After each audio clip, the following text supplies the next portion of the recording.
دین پر غالب نہیں آنی چاہیے، کسی سے نفرت کی بنیاد پر یہ محبت نہیں ہونی چاہیے، کسی کو کمتر نہیں سمجھنا ہوگا، بلکہ سب کے لیے اپنے دروازے کھولنے ہوں گے۔ لہذا جماعت اسلامی اس چیز کو مکمل طور پر مسترد کرتی ہے جب لوگ انسانوں کے کسی گروہ کے مفادات کی تو بات کرتے ہیں، لیکن مجموعی طور پر لوگوں کو متحد کرنے کے بجائے ان کو تقسیم کرنے کا سبب بنتے ہیں۔ پھر جماعت اسلامی جس دین کی دعوت دیتی ہے اس میں علماء کرام کی عزت بھی ہے اور احترام بھی ہے، اور علماء کرام نے مختلف طریقوں سے جو دین کی خدمت کی ہے ہم سب کو احترام کی نگاہ سے دیکھتے ہیں۔ اسی طرح جتنے مسالک ہیں ان سب کو قدر کی نگاہ سے دیکھتے ہیں، اس لیے کہ قرآن و سنت سے اخذ کر کے لوگوں نے زندگی کے مختلف معاملات پر، مسائل پر اپنی رائے قائم کی۔ یہ دین کا ایک حصہ ہے، لیکن ہم مسلک پرست نہیں ہیں کہ ایک مسلک پر عمل کریں گے اور دوسرے مسلک کو اسلام کے دائرے سے باہر لے جانے کی کوئی شعوری کوشش کریں گے، کوئی مناظرہ بازی کرنا چاہیں گے، ہماری دلائل اس لیے ہوں کہ ہم کسی ایک گروہ کو مسترد کریں اور دوسرے گروہ کو برتر ثابت کریں۔ نہیں، دین جن لوگوں نے بھی ہم تک پہنچایا ہے اس کی تفصیلات بتائی ہیں، ہم اس سب سے فیض یاب ہونے کی کوشش کرتے ہیں، سب کا احترام کرتے ہیں، لیکن ہم مسلک کی دکان میں بند نہیں ہوتے، اس کو دکانداری نہیں بناتے، اس کو اپنے مفادات کا ذریعہ نہیں بناتے، گروہ بندی کا ذریعہ نہیں بناتے۔ تو جماعت اسلامی دین کی جماعت ہے، کسی مسلک یا گروہ یا فرقے کی جماعت نہیں ہے، بلکہ ہم مسلک پرستی کے خلاف ہیں، تمام مسالک کا احترام کرتے ہیں۔ اس بات کو ہمارے کارکنوں کو اچھی طرح سمجھ لینا چاہیے۔ بعض اوقات رواں روی میں وہ سارے کام بھی سرزد ہونے شروع ہو جاتے ہیں کہ جو دین کا تقاضا نہیں ہے، منشا نہیں ہے، مرضی نہیں ہے۔ لہذا جماعت اسلامی تمام انسانوں کو جوڑتی ہے، جو اللہ رسول قرآن کو مانتا ہے وہ جماعت اسلامی میں شامل ہو سکتا ہے۔ جماعت اسلامی کا تو مائنورٹی ونگ بھی ہے اور بہت اسٹرانگ ونگ ہے کہ جس میں ہم جو اقلیتی برادری ہے اس کو بھی دعوت دیتے ہیں کہ وہ ہماری پارٹی میں شامل ہو سکتے ہیں، اور ایک شہری کی حیثیت سے جو ہمارا پورا منشور ہے کہ پاکستانی ہونے کی حیثیت سے، ایک شہری ہونے کی حیثیت سے، اس ریاست کا ایک باشندہ ہونے کی حیثیت سے ان کے جتنے مذہبی اور خاندانی اور انسانی حقوق ہیں ان سب کا تحفظ بھی جماعت اسلامی کرنا چاہتی ہے اور کرے گی انشاءاللہ۔ تو پھر بجائے کہ مسلمان میں کوئی تقسیم پیدا کرے، تو جو اللہ رسول اور قرآن کو مانتا ہے، کسی بھی مسلک سے تعلق رکھتا ہے، کسی بھی عالم دین کی اقتداء کرتا ہے یا کہتا ہے کہ میں اقتداء نہیں کرتا، قرآن و سنت سے براہ راست اخذ کرتا ہوں، ان سب کو ہم اپنے ساتھ ملائیں گے، اپنے ساتھ چلائیں گے اور سب کو ایک قوت میں انشاءاللہ تعالی ڈھالیں گے اور ڈھال رہے ہیں الحمدللہ۔ تو اس جماعت اسلامی کے بارے میں آپ اس بات کو اچھی طرح سمجھ لیں، دو چیزوں، ایک قوم پرست جماعت نہیں ہے ہم اور ایک مسلک پرست جماعت نہیں۔ ہم دین کی تحریک ہیں، ہم مذہب کو خانوں میں تقسیم نہیں کرتے، ہم تمام ان لوگوں کی قدر کرتے ہیں جو دین کے کسی ایک جز پہ بھی کام کرتے ہیں۔ کوئی تبلیغ کرتا ہے ہم اس کو احترام کی نگاہ سے دیکھتے ہیں کہ وہ ایک اچھا کام کر رہا ہے، اس نے دین کے ایک جز کو تھاما ہوا ہے۔ کوئی خدمت کا کام کرتا ہے اس کو قدر کی نگاہ سے دیکھتے ہیں۔ کوئی جہاد اور قتال کے میدان میں ہے اور اگر صحیح جو اسلام کی صحیح تعریف ہے جہاد اور قتال کی، ہم قتال اور جہاد کو دہشت گردی سے جدا کر کے دیکھتے ہیں اور ان شرائط کے ساتھ اس کو تسلیم بھی کرتے ہیں اور اس کو چاہتے بھی ہیں کہ مسلمانوں کے معاشرے میں اس کے اوپر لوگ چلیں۔ تو اگر کوئی وہ کرتا ہے تو ہم اس کو بھی قدر کی نگاہ سے دیکھتے ہیں، لیکن ہم یہ سمجھتے ہیں کہ یہ سب دین کے حصے ہیں۔ مکمل دین یہ ہے کہ ایک ایسی اجتماعیت ہو جو ان تمام چیزوں کو لے کر چلتی ہو اور کسی ایک چیز کو مکمل دین نہ سمجھتی۔ تو جماعت اسلامی دین کو ایک کل ادخلوا فی السلم کافہ کا مطلب بعض لوگ یہ لیتے ہیں کہ اس کا مطلب یہ ہوتا ہے کہ آپ کے بس جسم دیکھیں اور آپ ایک اندازہ لگا لیں کہ جناب اسلام میں پورے کے پورے داخل ہو گئے۔ اسلام میں پورے کے پورے داخل ہونے کا مطلب پورا نظام اسلام کے مطابق ہونا چاہیے، معیشت بھی اسلام کے مطابق ہو، تجارت بھی اسلام کے مطابق ہو، قانون بھی اسلام کے مطابق ہو، اور عدالتیں بھی عدل اور انصاف کی بنیاد پر فیصلہ کریں۔ ہم جس نظام کے تحت زندگی گزار رہے ہیں، آئین میں تو یہ لکھا ہوا ہے کہ قرآن و سنت کے برخلاف کوئی قانون سازی نہیں ہو سکتی، اور اس پر بھی ایک بڑی جد و جہد کی گئی تھی جس کے نتیجے میں ہمارا آئین اور ہماری ریاست بحیثیت ریاست کے اسلامی ہے اور حاکمیت اعلیٰ اس میں اللہ تعالیٰ کی ہے، لیکن آئین میں موجود ہے، نظام میں موجود نہیں ہے۔ عدالتوں میں آپ کے خیال میں انصاف ہوتا ہے؟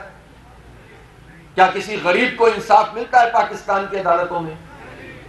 23 لاکھ 24 لاکھ مقدمات پاکستان میں اس وقت مختلف عدالتوں میں پڑے ہوئے ہیں اور پینڈنگ ہے اور ان پر فیصلے نہیں ہو رہے ہیں۔ یہ گلا سڑا عدالتی نظام ہے جو عوام کو انصاف فراہم نہیں کرتا۔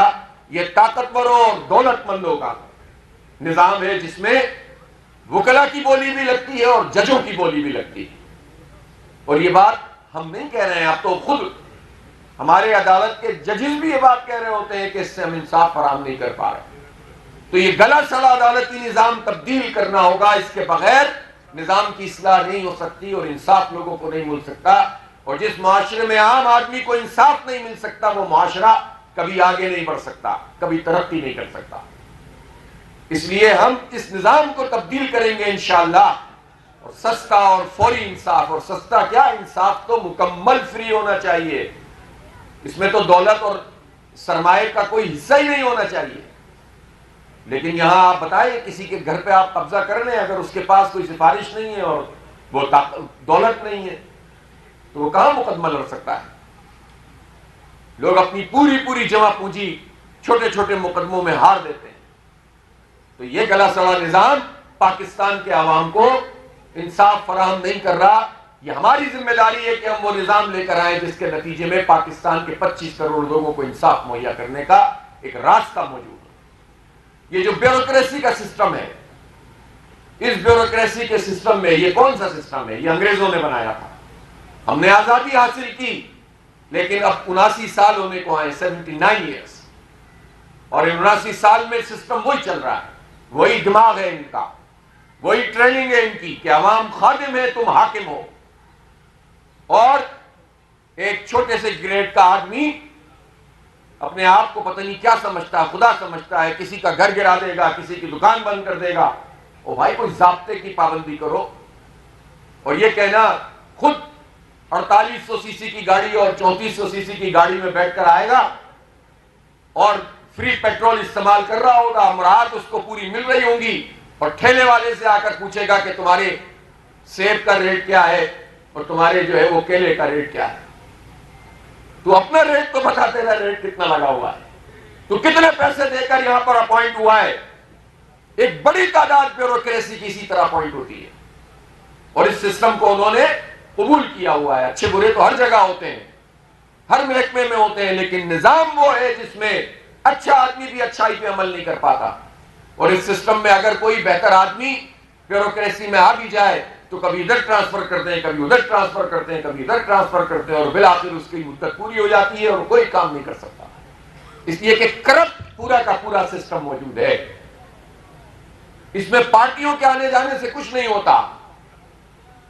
ایک پارٹی آتی ہے، دوسری آتی ہے، ایک لیڈر آتا ہے، دوسرا آتا ہے، چونکہ یہ ساری پارٹیاں مفاد کے زیر اثر کام کرتی ہیں، ان کے لیڈرشپ کے گرد جن لوگوں کا گھیرا ہوتا ہے یہ اسی نظام کو چلانے والے لوگ ہوتے ہیں، اسی کرپٹ نظام کو چلانے والے ہوتے ہیں۔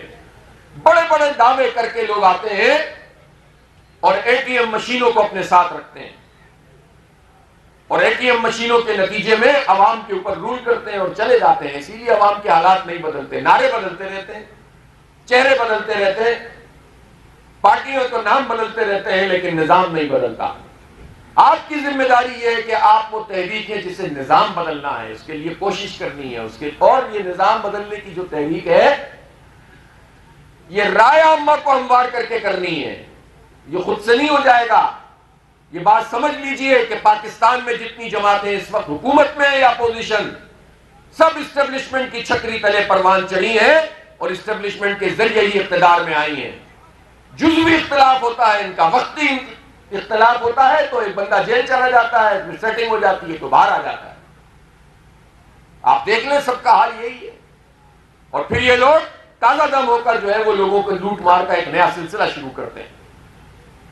اس لیے پارٹیاں اور لیڈرشپ، اصل پارٹی وہی ہوگی جو عوام کے مفادات کا تحفظ کرے۔ اگر اقتدار میں آ کر لوگوں کے حالات نہیں بدل رہے تو پھر بات سمجھ لیں کہ یہ لوگ نظام نہیں بدل سکتے، یہ صرف ارینجمنٹ بدل سکتے ہیں، یہ اقتدار کے میوزیکل چیئر کا ایک حصہ بن سکتے ہیں، اور ان کا اختلاف بھی جزوی اختلاف ہے، کلی اختلاف نہیں ہے۔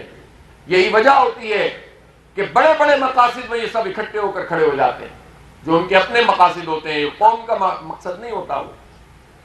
اس لیے جماعت اسلامی کے کارکنوں کو یہ بات سمجھنی چاہیے کہ ہمارا راستہ وہ راستہ نہیں ہے جو چور دروازے سے لوگ اقتدار میں آتے ہیں، اسٹیبلشمنٹ کے ذریعے سے آتے ہیں، جہازوں میں بٹھا بٹھا کر لایا جاتا ہے الیکٹیبلز کو، اور گلے میں دوپٹے ڈالے جاتے ہیں پارٹی کے، اور پھر کہتے ہیں کہ یہ پارٹی مقبول ہو گئی، ایک ہو گئی اور دو ہو گئی اور تین ہو گئی۔ جماعت اسلامی اس راستے سے نہیں آئے گی، ہمیں عوام کے ساتھ جوڑنا ہوگا، ذہن سازی کرنی ہوگی، ایک بڑی تعداد کو اپنے ساتھ ملانا ہوگا، اپنے اس کام میں شامل کرنا ہوگا، اپنے دروازے لوگوں کے لیے کھولنے ہوں گے، اس میں غریبوں کے لیے بھی اور متوسط طبقے کے لیے اور امیروں کے لیے بھی، جو بھی اس راستے میں چلنا چاہے سب کو ساتھ لے کر چلیں گے۔ لیکن اس بنیاد پر ہم پارٹی میں لوگوں کو شامل نہیں کریں گے کہ اس کو یہ سیٹ دینی ہے اور وہ سیٹ دینی ہے۔ جو سیٹ کے لیے آنا چاہتا ہے وہ جائے، اسی کیپی میں بہت ساری جماعتیں موجود ہیں، جس میں پی ٹی آئی بھی ہے، جس میں نون لیگ بھی ہے، جس میں پیپلز پارٹی بھی ہے، جس میں جے یو آئی بھی ہے۔ سیٹوں کے لیے جانے والے ان جماعتوں میں جائیں، انقلاب کے لیے آنے والے جماعت اسلامی میں آئیں۔ یہ ہے وہ پیغام جو آپ کو لے کر چلنا ہے۔ میں لیڈرشپ سے بھی کہنا چاہتا ہوں کہ بہت دو ٹوک طریقے سے بالکل ذہن کو واضح کر لیں، ایک دن لگے یا ایک سال یا ایک صدی، ہم ان چوروں اور ڈاکوؤں کے ذریعے سے تبدیلی لے کر نہیں آنا چاہتے جو مختلف پارٹیوں میں سے کھا پی کر ہمارے ساتھ شامل ہوں اور پھر مزید کھانے کی کوشش کریں، اور اگر آپ روکیں تو پھر کسی اور پارٹی میں چلے جائیں۔ ہم ایسے کسی راستے سے نظام کو بدلنے کی اس تحریک کو آلودہ نہیں کریں گے انشاءاللہ۔ تیار ہیں آپ لوگ اس کے لیے، اس بڑی جد و جہد کے لیے؟ اس لیے ہم نے یہ فیصلہ کیا کہ اب ہمارا قومی اسمبلی اور صوبائی اسمبلی کا کوئی امیدوار نہیں ہے، آپ امیدوار ہیں۔ یہاں ہزاروں لوگ جو بیٹھے ہوئے ہیں، ہر فرد امیدوار ہے۔ جماعت اسلامی کا ہر غریب، ہر امیر، ہر متوسط طبقے کا کارکن امیدوار ہے، اور پاکستان کے 25 کروڑ امیدوار ہیں۔ جس کو ہم اس وقت فیصلہ کریں گے وہ کھڑا ہوگا۔ کوئی اس بنیاد پر جماعت اسلامی میں اپنی کیمپین نہ چلائے۔ صاف صاف بات میں سب لوگوں کو بتانا چاہتا ہوں، جماعت اسلامی کو اوپر اٹھائیں گے، عوام کو اوپر اٹھائیں گے، ان کے ایشوز کو ٹیک اپ کریں گے، لیڈرشپ خود بخود آگے بڑھ جاتی ہے۔ ہمیں ہمت دے دے، ہمیں ہمت دے دے، ہمیں طاقت دے دے، ہمیں طاقت دے دے۔ تو اس لیے، لیکن میں ایک بات اور بھی آپ سے کہنا چاہتا ہوں، جب ذمہ داری آپ کے اوپر عائد ہو، چاہے وہ جماعت اسلامی کے کسی یو سی کی اور حلقے کی ذمہ داری ہو، یا آپ کو کونسلر کے لیے یا چیئرمین کے لیے کھڑا کیا جائے، جب جماعت کے فیصلہ کر لے گی تو پھر یہ فیصلہ آپ کا بھی ہوگا اور پوری جماعت کا بھی ہوگا اور سب کا ہوگا۔ پھر اس میں محنت کرنا، کوشش کرنا، جد و جہد کرنا، پھر آپ کی ذمہ داری ہوگی۔ ورنہ دوسری صورت میں تو ہر کارکن جماعت کا نمائندہ ہے، ہر کارکن جو ہے وہ اس اقامت دین کی تحریک کا نمائندہ ہے، اور اس کو اس کی ضرورت نہیں ہے کہ اس کو الیکشن لڑایا جائے گا کہ نہیں لڑایا جائے گا۔ جو جماعت اسلامی میں غیر مشروط طور پر آنا چاہتا ہے وہ ہمارے ماتھے کا جھومر ہے، ہمارے سر کا تاج ہے۔ جو مشروط طریقے سے آنا چاہتا ہے وہ تشریف لے جائے، سیدھی سیدھی بات ہے۔ اس لیے جماعت کے نظام اور اس کے ڈسپلن میں چلیں گے، اور جماعت کو وسیع کرنے کی کوشش کریں گے۔ ہر طبقے کے لوگوں کو متاثر کیجیے، اپنے اخلاق سے، اپنے عمل سے، اپنے کردار سے، اپنی جد و جہد سے، اپنی پتہ ماری سے، اپنی محبت سے، اپنے خلوص سے لوگوں کے دلوں کو جیتی ہے۔ اس لیے کہ جو دلوں کو فتح کرتا ہے وہی فاتح زمانہ ہوتا ہے، وہی صحیح معنوں میں انقلاب کا پیش خیمہ بنتا ہے۔ اس لیے بہت واضح طور پر ہمیں اس جد و جہد کو تیزتر کرنے کے لیے گراس روٹ لیول پر سرایت کرنا ہے۔ میں آپ کو بتا رہا تھا کہ یہ بیوروکریسی کا سسٹم، یہ اسٹیبلشمنٹ کا سسٹم، ہمارے ملک میں کینٹونمنٹ بورڈز ہوتے ہیں۔ 1924 کا ایکٹ چل رہا ہے، 1947 میں پاکستان بنا۔ میں پوچھنا چاہتا ہوں، اور میں چاہتا ہوں کہ ہماری اسٹیبلشمنٹ اس پر توجہ دے، از خود انہیں یہ بات کہنی چاہیے کہ اب اس ایکٹ کو ختم کیا جائے اور تمام علاقوں کو مقامی حکومتوں کے ماتحت ہونا چاہیے۔ مقامی حکومتوں کو با اختیار بناؤ. یہ بیوروکریسی کو با اختیار بنایا ہوا ہے. یہ صوبائی حکومتیں سارے فنڈز اپنے پاس رکھتی ہیں. یہ صوبائی حکومتیں یہ تو تقاضا کرتی ہیں کہ انہیں وفاق سے پیسے ملیں، لیکن جب پیسے ان کے پاس آ جاتے ہیں تو وہ نچلی سطح پر یہ پیسے منتقل نہیں کرتے. جو آئین کی صریح خلاف ورزی ہے، یا پنجاب ہو یا سندھ ہو، بلوچستان ہو یا کے پی ہو، ابھی پچھلے 4-5 سال جو آپ کے ہاں نظام رہا ہے، اس میں جتنی مقامی حکومتوں کے جن کا تعلق چاہے حکومت سے ہو یا اپوزیشن سے ہو، سب چلاتے رہے کہ نہ ہمیں فنڈز مل رہے ہیں، نہ ہمیں اختیارات مل رہے ہیں. اس لیے کے پی میں ہم یہاں موجود ہیں پشاور میں، تو یہ حکومت کی ذمہ داری ہے کہ ایسا ایکٹ لے کر آئیں جس میں اختیارات نچلی سطح پر منتقل کیے جائیں. تمام مالیاتی اختیارات، سیاسی اختیارات، انتظامی اختیارات، یہ آئین کہتا ہے. اگر آپ یہ نہیں کرتے تو آئین کی خلاف ورزی کرتے ہیں. اس لیے آپ کو صرف بلدیاتی انتخاب کی تیاری نہیں کرنی ہے، بلکہ آپ کو اس بلدیاتی انتخاب میں جو کچھ بھی اس کی قانون سازی ہے اس کو درست کرنے کے لیے بھی شعور لوگوں تک پہنچانا ہے اور حکومت پہ دباؤ ڈالنا ہے تاکہ گراس روٹ لیول پر اختیارات منتقل ہوں، بیوروکریسی کے ہاتھ سے نکلیں. یہ ڈی سیز کو اور اے سیز کو سارے فنڈز اور سارے اختیارات دے دیے جائیں، اور جو مقامی سطح پر لیڈرشپ ہو، جو منتخب ہو، اس کی کوئی حیثیت نہ ہو. یہ نظام قابل قبول نہیں ہے. ہم پورے پاکستان میں یہ چاہتے ہیں کہ وہ نظام بنے جس میں مقامی حکومتیں باقاعدہ ایک حکومت ہو اور وہاں پر سارے اختیارات منتقل کیے جائیں. اور اس مطالبے کو ہم پورے پاکستان کے 25 کروڑ عوام کا مطالبہ بنانا چاہتے ہیں، ورنہ یہ نظام اسی طرح چلتا رہے گا. چند لوگوں کی اجارہ قائم رہے گی اور لوگ زندہ باد مرد آباد کہتے رہیں گے. ہمارے تعلیم کا نظام کیا ہے؟ پاکستان میں 3.25 کروڑ اسٹوڈنٹ بچے وہ ہیں جو اسٹوڈنٹ نہیں ہیں، 5 سے 15 سال کے ہیں لیکن اسکول سے باہر ہیں. نہ انہیں کوئی پرائیویٹ اسکول ملا ہوا ہے، نہ سرکاری اسکول ملا ہوا ہے. یہ جس گورننس کی بات کرتے ہیں، چاہے پنجاب حکومت ہو یا کے پی ہو، میں پوچھنا چاہتا ہوں کہ اگر پنجاب میں 1 کروڑ سے زائد اور کے پی میں 50 لاکھ سے زائد بچے اسکول سے باہر ہیں، تو کوئی 45 سال سے اقتدار میں ہے اور یہاں کے پی میں لوگ اب 13 سال ہو گئے مسلسل اقتدار میں. تو میں ان تمام وزرائے اعلیٰ سے پوچھتا ہوں کہ انہوں نے تعلیم کے شعبے میں کیا کام کیا ہے؟ بجائے اس کے کہ تعلیمی نظام کی اصلاح کریں، یہ اسکولوں کو آؤٹ سورس کرنا شروع کر دیتے ہیں اور لوگوں کے حوالے کرنا شروع کرتے ہیں. تو یہ طریقہ صحیح نہیں ہے. اسی طرح صحت کے شعبے میں بھی جس طرح ہسپتالوں کو اور بیسک ہیلتھ یونٹ کو ڈیولپ ہونا چاہیے تھا وہ نہیں ہوئے ہیں. تو جو حکومتیں اور ریاست تعلیم میں گورننس نہ دکھا سکے، جو صحت کے شعبے کو کچھ نہ کر سکے، جو امن نہ دے سکے اور جو انصاف نہ دے سکے، تو وہ حکومتیں اور وہ جماعتیں اور وہ ریاست کیا کر رہی ہے؟ کچھ بھی نہیں. اس لیے ہم یہ سمجھتے ہیں کہ نظام کی تبدیلی کی تحریک لے کر چلنے کی ضرورت ہے. اس کے لیے لوگوں کو ان سے رابطہ کرنا اور اپنی جد و جہد کو تیز تر کرنے کی ضرورت ہے.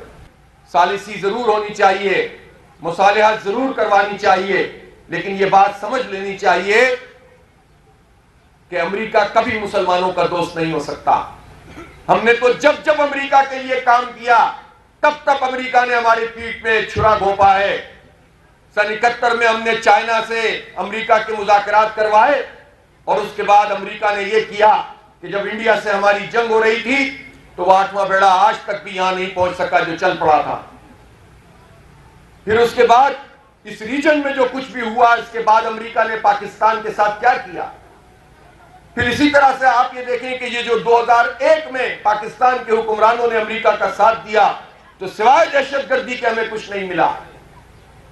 ہمارے 1 لاکھ سے زائد لوگ شہید ہوئے. ہمارا پورا یہ قبائلی بیلٹ جو پرامن بیلٹ ہوتا تھا، امریکہ کی محبت میں یہ سارا کا سارا تباہ ہو گیا.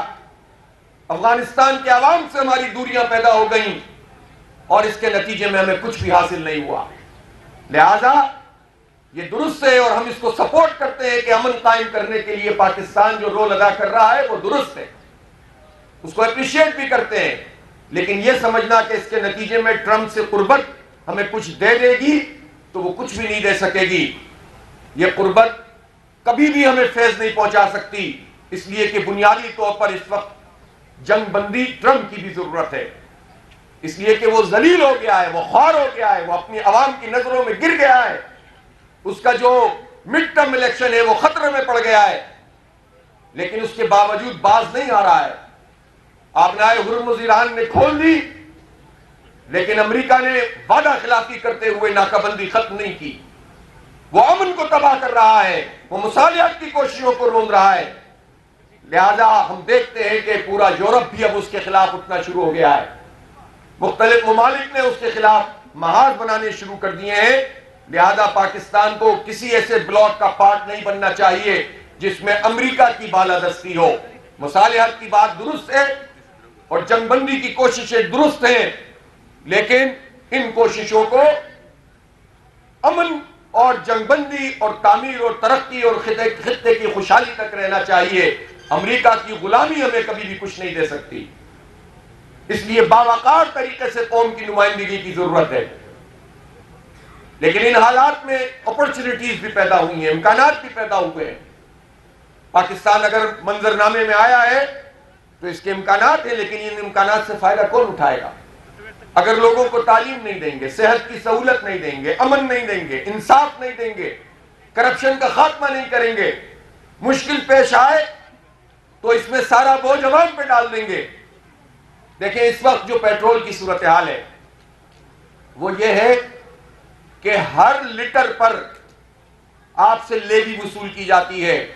آج ایک رپورٹ چھپی ہے کہ پچھلے 6 ہفتوں میں جنگ کے دوران حکومت نے پیٹرول کی قیمت پر نہیں، پیٹرول پہ جو لیوی کے نام پر ٹیکس لگایا ہوا ہے اس سے 180 ارب روپے جمع کیے ہیں۔ یعنی اضافی ٹیکس جو لیوی کا لگا ہوا ہے باقی ٹیکسوں کے علاوہ، اس سے 6 ہفتوں میں، جبکہ ہم سے کہتے ہیں کہ خطے کے حالات خراب ہیں اور جنگ ہے تو پیٹرول کی پرائسز بڑھ گئی ہیں، لہٰذا ہم پیٹرول کی قیمت بڑھاتے ہیں۔ تو پیٹرول کی قیمت تو اپنی جگہ، لیکن یہ جو لیوی ہے، یہ ٹیکس ہے، یہ اضافی ٹیکس ہے جسے پیٹرولیم لیوی کہتے ہیں، پیٹرولیم ڈیولپمنٹ لیوی، یہ انہوں نے 6 ہفتوں میں 180 ارب روپے اور پچھلے 10 مہینوں میں یعنی جو فائنینشل ایئر ہے جولائی سے لے کر اب تک 1234 ارب روپے پاکستان کے لوگوں سے جمع کیے ہیں۔ یہ پیٹرول کے فی لیٹر پہ جو ہم لیوی دیتے ہیں یہ کون دیتا ہے؟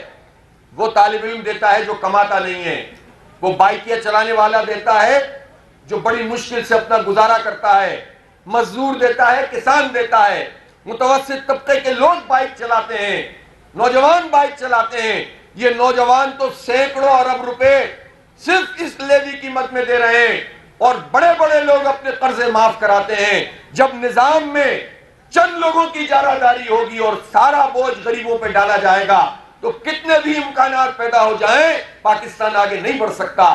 لہذا پاکستان کو اس قیادت کی ضرورت ہے، اس قیادت کی ضرورت ہے جو عام لوگوں کی طرح رہتی ہو، عام لوگوں کی طرح زندگی بسر کرتی ہو اور عام لوگوں کے مفاد کا خیال رکھتی ہو۔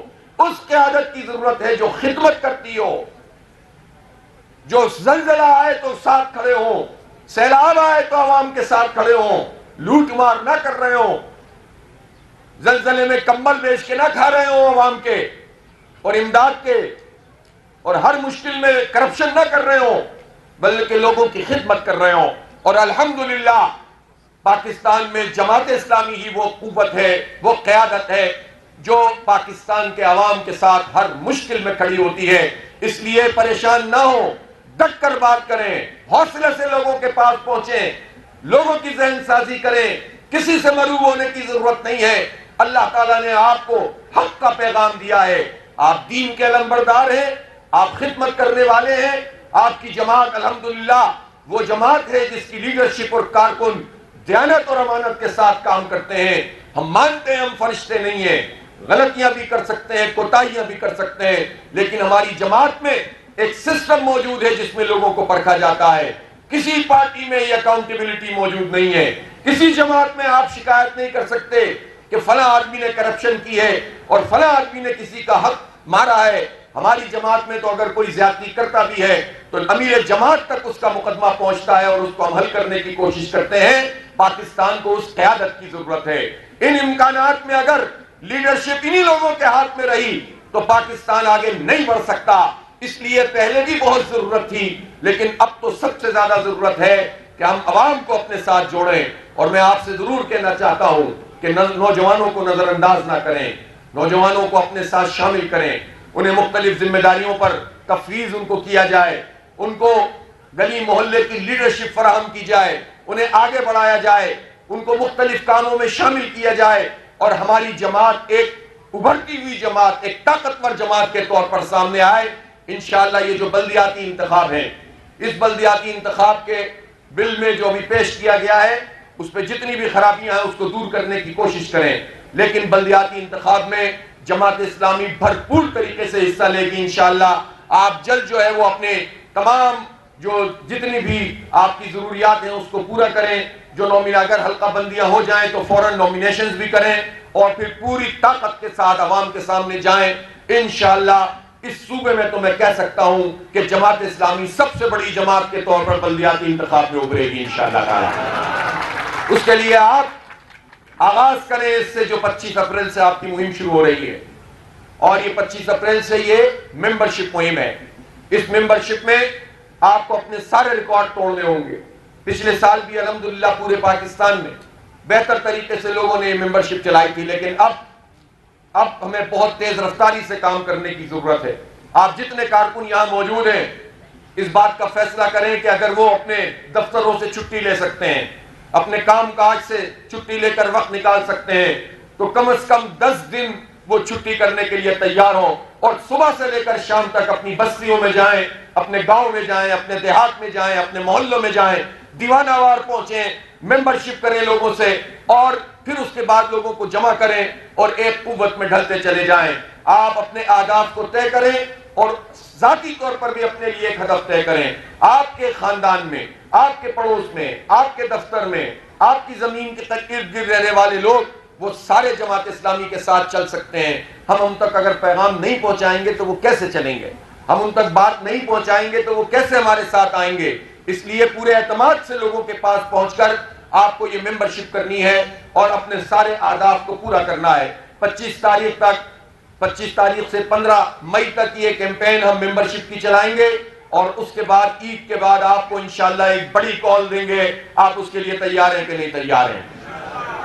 یہ جو زیادتی ہے کہ پیٹرول کی قیمت بھی بڑھاؤ، لوڈ شیڈنگ اس کا بوجھ بھی ہم پر ڈالو، آئی پی پی مافیا کو پالو اور ہمیں برباد کرو۔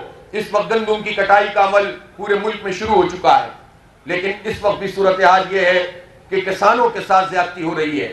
جنہوں نے گندم لگائی ہے ان کو ریٹ نہیں مل رہے ہیں، حکومتیں وعدے کر کے مکر گئی ہیں، لیکن اسٹور کرنے کے لیے جو ہے وہ بڑے بڑے جو مڈل مین ہے وہ سامنے آنا شروع ہو گئے ہیں، اور وہ کم قیمت پر کسان سے تو گندم لے لیں گے لیکن عوام تک اس کو نہیں پہنچائیں گے، اور پھر اس کے بعد اپنی مرضی سے وہ ریٹ لگائیں گے۔ یہی وجہ ہے کہ پنجاب میں بھی پچھلی مرتبہ بھی ایسا ہوا کہ 3900 روپے کا ریٹ کسانوں کے لیے طے کیا گیا، لیکن 2000 اور 2100 اور 2200 میں یہ گندم فروخت ہوئی، لیکن مارکیٹ میں پھر یہ 5000 اور 6000 روپے میں فروخت ہوئی۔ اس کا مطلب کیا ہوا کہ حکومت کے ساتھ جو آڑتی ملے ہوئے ہوتے ہیں، جو مڈل مین ملے ہوئے ہوتے ہیں، نہ وہ کسان کو کچھ دے رہے ہیں، نہ وہ عوام کو کچھ دے رہے ہیں، استحصال کر رہے ہیں۔ گندم مافیا کا بھلا ہوتا ہے، وہ پنپ جاتے ہیں، عوام کا بیڑا غرق ہو جاتا ہے، کسان کا بیڑا غرق ہو جاتا ہے۔ یہ نظام اب نہیں چلے گا۔ اب آپ کو اس کا پہرا دینا ہوگا۔ جو لوگ بھی زراعت سے وابستہ ہیں وہ ڈٹ کر یہ مقدمہ لڑیں۔ ہم نے پنجاب میں بھی کہا ہے وہ تحریک شروع کر رہے ہیں، اور کے پی میں بھی جب یہ کٹائی کا سلسلہ شروع ہونے والا ہوگا تو انشاءاللہ تعالیٰ آپ اس کا تحفظ کریں گے کہ جو ریٹ حکومت نے فکس کیا ہے وہ ریٹ ملنا چاہیے اور اس کا تحفظ ہونا چاہیے۔ اسی طرح زراعت کا شعبہ ہو یا صنعتوں کا شعبہ ہو، ہر جگہ پر زیادتی ہے۔ پاکستان میں 8-9 کروڑ کے قریب وہ لیبر ہیں، وہ مزدور ہیں جنہیں مزدوری کے آئینی حقوق حاصل نہیں ہیں، اور بدقسمتی یہ ہے کہ لوگوں کو پتہ بھی نہیں ہے، لوگوں کو اس کا شعور بھی نہیں ہے۔ ایسا ظلم ہے، اتنا ظلم کر دیا گیا ہے کہ لوگ ظلم سہنے کے عادی ہو گئے ہیں۔ ایک مزدور کا حق یہ ہے کہ اس کی منیمم ویج کم ترین تنخواہ ہونی چاہیے۔ ایک مزدور کا حق یہ ہے کہ اس کو بنیادی ضروریات کی چیزیں فراہم ہونی چاہیے، لیکن یہاں کتنے لوگ ہیں جو رجسٹر ہوتے ہیں، کروڑ سوا کروڑ کے قریب رجسٹر ہیں، ان کو بھی حق نہیں ملتا، اور جو رجسٹرڈ نہیں ہیں ان کو تو کوئی حق ملتا ہی نہیں ہے۔ اور مزدور تو مزدور، جو ٹیچرز ہیں، جو اساتذہ ہیں، ان کو بھی حقوق نہیں ملتے ہیں۔ یہ جو گورنمنٹ آؤٹ سورس کرتی ہیں، یہ بھی بات آپ اچھی طرح سمجھ لیں. اسی لیے ہم نے فیصلہ کیا کہ جماعت اسلامی سے متعلق جتنے بھی ہمارے ادارے ہیں وہ کوئی حکومت سے اب مزید اسکول یہ نہیں لے گا، بلکہ حکومت کو مجبور کریں گے کہ وہ حق ادا کریں عوام کا اور ان اسکولوں کو چلائیں بجائے اس کے کہ اپنا بوجھ اتاریں. کرتے یہ ہے کہ ایک اسکول جس کو یہ آؤٹ سورس کرتے ہیں اس میں جو اساتذہ ہوتے ہیں سرکاری ان کو اس اسکول سے شفٹ کر لیتے ہیں اور پھر اس کے بعد لوگوں سے کہتے ہیں کہ اپنے اساتذہ بھرو، اور فی طالب علم میں حکومت ایک پیسے دے دیتی ہے. وہ پیسے اتنے کم ہوتے ہیں کہ لوگ پھر 5,000 7,000 8,000 10,000 میں اساتذہ کو بھرتی کرتے ہیں. جو 8,000 اور 10,000 میں استاد کو اپوائنٹ کرے گا وہ تعلیم کیا دے گا؟ اور اس کا نام یہ رکھتے ہیں کہ ہم تعلیم کی اصلاح کر رہے ہیں. یہ تعلیم دشمنی ہے. اس تعلیم دشمنی کے خلاف بھی آپ کو کھڑا ہونا پڑے گا. میں تنظیم اساتذہ کے لوگوں سے بھی کہتا ہوں کہ وہ بھی اس ظلم کے خلاف آواز بلند کریں اور پوری جماعت اسلامی اس استحصال کے خلاف اٹھ کر کھڑی ہو. پرائیویٹ سیکٹر میں جو لوگ کام کر رہے ہیں وہ خدمت انجام دیں، لیکن اس کا مطلب یہ نہیں ہے کہ سرکار کے اداروں کو پرائیویٹ سیکٹر کے حوالے کر کے سرکار اپنی جان چھڑائے اور پھر کہے کہ ہم نے بہت اچھا کام کیا ہے. میں پی ٹی آئی کی اس کے پی حکومت سے بھی کہنا چاہتا ہوں کہ اسکولوں کی آؤٹ سورسنگ ہمیں قبول نہیں ہے. آپ اسکولوں کو اپ گریڈ کریں، آپ تعلیمی اداروں کو بہتر بنائیں، آپ یونیورسٹیوں کی گرانٹ بڑھائیں، آپ ہمارے بچوں کو پڑھائیں. آپ کی یہ ذمہ داری کہ آپ یہ کام کریں، اپنا بوجھ دوسروں کے حوالے نہ کریں. اس لیے اس پورے نظام میں جتنی ظلم کی شکلیں موجود ہیں اس کا شعور لوگوں تک پہنچائیں، پھر لوگوں کو پتہ چل جائے گا کہ کون سی پارٹی ان کے حق میں ہے اور کون سی ان کے خلاف ہے.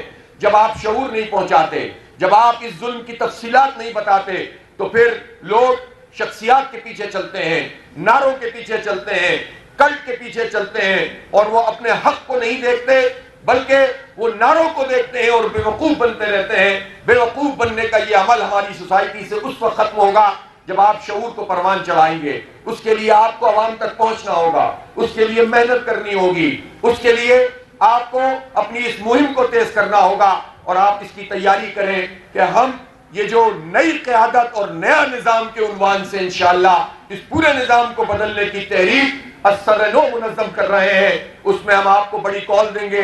یہ کیا مذاق ہے، یہ کیا مذاق ہے کہ پاکستان میں بجلی کی پیداوار کی صلاحیت تو 49,000 میگا واٹ ہے اور پاکستان میں جو ضرورت ہے وہ گرم ترین دنوں میں بھی 24-25,000 میگا واٹ سے زیادہ نہیں ہے. اور اس کے بعد جو معاہدے مختلف پارٹیوں سے کیے ہوئے ہیں مختلف قسم کے پاور پروڈیوسر سے، ان معاہدوں میں یہ ہے کہ جو بجلی استعمال نہیں ہوگی اور بنے گی نہیں اس کے پیسے بھی ہم آپ کو پورے ادا کریں گے. یہ ظالمانہ معاہدے، ان سے کتنے لوگوں کو فائدہ ہوا؟ اس سے چند سو لوگوں کو فائدہ ہوا اور پاکستان کے 25 کروڑ لوگوں پہ 2,000 ارب روپے کا بوجھ پڑا. اور حکومت کے خلاف جب ہم نے دباؤ ڈالا، احتجاج کیا، تحریک چلائی تو انہوں نے مذاکرات کیے، ہم نے فالو اپ کیا، اس سے کچھ فائدہ ہوا؟ یقیناً اس سے پیسے بھی کم ہوئے اور 18-19 آئی پی پی سے بات بھی ہوئی، لیکن پھر حکومت نے یہ سلسلہ روک دیا. اس لیے کہ حکومت میں شامل جو جماعتیں ہیں چاہے وہ حکومت میں ہو یا اپوزیشن میں، ان کے مفادات بھی اس سے وابستہ ہیں. اس لیے ہم یہ سمجھتے ہیں کہ اس آئی پی پی مافیا کے مقابلے میں قوم کو منظم کرنا ہوگا. پاکستان میں کوئی ایسا فرد نہیں ہے، کوئی ایسی پارٹی نہیں ہے جو پاکستان کے خلاف عالمی عدالت میں جا سکتی ہو، اس لیے کہ یہ معاہدے ہی اکثر معاہدے جعلی طریقے سے کیے گئے. اور جنگ کے حالات میں بھی اگر حکومت نے ان آئی پی پیز کو پیسے فراہم کیے ہیں، جبکہ فورس ڈیجور کے نام سے ہر معاہدے میں ایک کلاز موجود ہوتی ہے کہ اس میں آپ جب حالات اس نوعیت کے ہوں تو آپ معاہدہ معطل کر دیتے ہیں. وہ کام بھی حکومت نے نہیں کیا. عوام پہ تو بوجھ ڈالا، پیٹرول کی قیمت تو بڑھائی، بجلی کی تو لوڈ شیڈنگ کر رہے ہیں، لیکن اپنے پسندیدہ لوگوں سے پیمنٹ بھی ڈیفر کرنے کے لیے تیار نہیں ہے. لہذا یہ ظلم کا نظام اب نہیں چلنا چاہیے. آئی پی پیز مافیا کے خلاف بھی عوام میں شعور پیدا کریں گے اور ایکسپوز کریں گے کہ کون کون سی پارٹی میں کون کون سے لوگ ہیں جو حکومتوں میں موجود رہے ہیں. یہ جو صرف یہ نہیں ہے کہ بجلی بنانے والی پارٹی، یہ جو گیس کی ہم ایل این جی لیتے ہیں، یہ ایل این جی کو دوبارہ یہ لیکوڈ فارم میں ہوتی ہے، ایل این جی کہتے ہیں اس لیے اس کو، پھر اس کو ری گیسیفائی کیا جاتا ہے پلانٹس میں ڈال کر. اس کے معاہدے بھی انہوں نے اسی طرح سے کیے ہوئے ہیں کہ جو کام کریں گے نہیں پیمنٹ پوری کریں گے، حالانکہ دوسری طریقے سے بھی معاہدے ہو سکتے تھے. اس لیے یہ چند لوگوں کو فائدہ پہنچانا، اور جب ہم دیکھتے ہیں کہ ان میں کون سی کمپنیاں شامل ہیں اس گیس میں بھی، تو پتہ چلتا ہے کہ کبھی وہ نون لیگ کے وزیر ہوتے ہیں اور کبھی پی ٹی آئی کے وزیر ہوتے ہیں اور کبھی پیپلز پارٹی کے ساتھ چل رہے ہوتے ہیں۔ تو یہ پارٹیوں کے اختلاف اپنی جگہ موجود ہیں، لیکن عوام کو لوٹنے والے ان سب پارٹیوں میں موجود ہوتے ہیں۔ وہ آئی پی پیز مافیا بھی ہوتے ہیں، وہ گندم مافیا بھی ہوتے ہیں، وہ چینی مافیا بھی ہوتے ہیں، اور وہی امریکہ کے اعلی کار بھی ہوتے ہیں۔ اس لیے ہم پوچھنا چاہتے ہیں کہ یہ 2 سال مسلسل اسرائیل بمباری کرتا رہا، 2 سال ہمارے بچوں کو قتل کرتا رہا، لیکن پاکستان کی ان تینوں بڑی جماعتوں نے، چاہے وہ پی ٹی آئی ہو یا نون لیگ ہو یا پیپلز پارٹی ہو، اس نے امریکہ کی مذمت نہیں کی۔ اسرائیل کے خلاف تو کچھ آپ کو 4 بیان نظر آ جائیں گے، لیکن امریکہ اور ڈونلڈ ٹرمپ کی کوئی مذمت کرنے کے لیے تیار نہیں ہوتا۔ اس کا کیا مطلب ہے؟ اس کا مطلب یہ ہے کہ سب لائن میں لگے ہوئے ہیں کہ ٹرمپ یا امریکی صدر ہاتھ رکھے اور وہ اقتدار میں آ جائیں۔ امریکہ کو خدا سمجھنے والے قوم کو غلامی سے آزادی نہیں دلا سکتے، اس لیے یہ سارے لائن میں لگے ہوئے لوگ ہوتے ہیں۔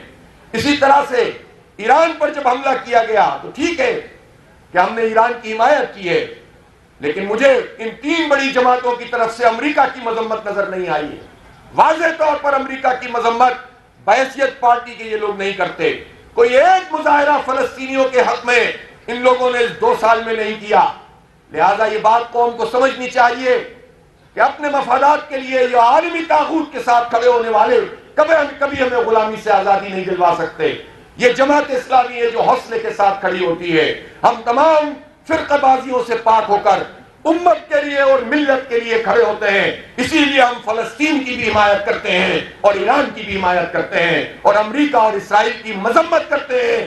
اس لیے پاکستان میں الحمدللہ جماعت اسلامی بین الاقوامی حالات کے اعتبار سے بھی اور پاکستان کے حالات کے اعتبار سے بھی ایک واضح موقف رکھتی ہے۔ آپ سے میں یہ کہنا چاہتا ہوں کہ یہاں سے جب آپ جائیں گے تو اپنے آبادیوں اور بستیوں اور گاؤں میں دیکھیں کون سے علاقے میں جماعت کا کام ہے، کہاں کتنے کارکن ہیں۔ گراس روٹ لیول پر ہمیں موجود ہونا چاہیے۔ گراس روٹ لیول پر آپ کو ہر جگہ پہنچنا ہے۔ کوئی ایک گاؤں بھی آئندہ 2 مہینے بعد جب ہم جائزہ لیں، کوئی ایک گاؤں بھی جماعت اسلامی کے کارکنوں سے خالی نہیں ہونا چاہیے۔ چیلنج آپ قبول کرتے ہیں کہ نہیں کرتے ہیں؟ جس جگہ آپ رہتے ہیں آپ کا نظم جائزہ لے، کہاں کہاں کتنے کارکن ہیں، اس میں اضافہ کرنا ہے اور نئی جگہوں کے اوپر بھی شامل ہونا۔ شہروں میں یہ ہوتا ہے، یہ پشاور شہر ہے، اس پشاور شہر میں آپ کام کرتے ہیں، مظاہرے کرتے ہیں، احتجاج کرتے ہیں، اور آپ نے تو اب حق دو پشاور کو تحریک بھی شروع کی ہوئی ہے، اچھی بات ہے۔ ہر جگہ عوام کے حقوق کی تحریکیں شروع کریں، اور اس کو یہ نہ سمجھیں یہ سیاسی تحریک ہے اور وہ دینی تحریک ہے۔ عوام کے حق کے لیے، عدل اور انصاف کی بالادستی کے لیے جو کام بھی آپ کریں گے وہ دین کے دائرے میں رہتے ہوئے کریں، وہ سب دینی تحریک ہے۔ اس کنفیوژن سے باہر آ جائیں۔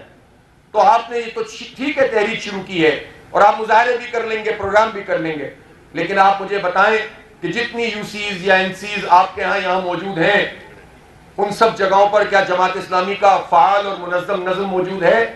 سب جگہ پہ کارکن موجود ہیں؟ ہر جگہ سے لوگ آتے ہیں؟ اگر نہیں آتے تو بجائے اس کے کہ چند پروگراموں پہ قناعت کریں، آپ کو ہر وارڈ کی سطح پر، ہر یو سی کی سطح پر، ہر محلے کی سطح پر، بلکہ ہر بلاک کوٹ کی سطح پر جماعت اسلامی کی کمیٹی کو قائم کرنا چاہیے۔ جب آپ نے یہ کام گراس روٹ لیول پہ کیا تو انشاءاللہ بلدیاتی انتخاب میں بھی آپ کامیاب ہوں گے اور آگے کے مراحل میں بھی کامیاب ہوں گے۔ بلدیاتی انتخاب ہماری منزل نہیں ہے، یہ منزل کی طرف پیش رفت کا ایک سنگ میل ہے۔ اس کو پورے زبردست طریقے سے جب آپ عبور کریں گے تو پھر اگلے ٹارگٹس کی طرف ہم چلیں گے۔ تو اپنی ممبرشپ کو بھی بڑھائیں، اپنی کمیٹیوں کو بھی بڑھائیں، لوگوں کو اپنے ساتھ شامل کریں، غیر مشروط طریقے سے صرف اللہ کی رضا کے لیے، صرف دین کی سربلندی کے لیے اور خدمت کے لیے آپ اس تحریک کا حصہ بنیں۔ انشاءاللہ پاکستان بھی ان حالات سے نکلے گا اور نظام تبدیل ہوگا، چہرے تبدیل نہیں ہوں گے، اور یہ کام انشاءاللہ جماعت اسلامی کرے گی۔ وآخر دعوانا الحمدللہ رب العالمین۔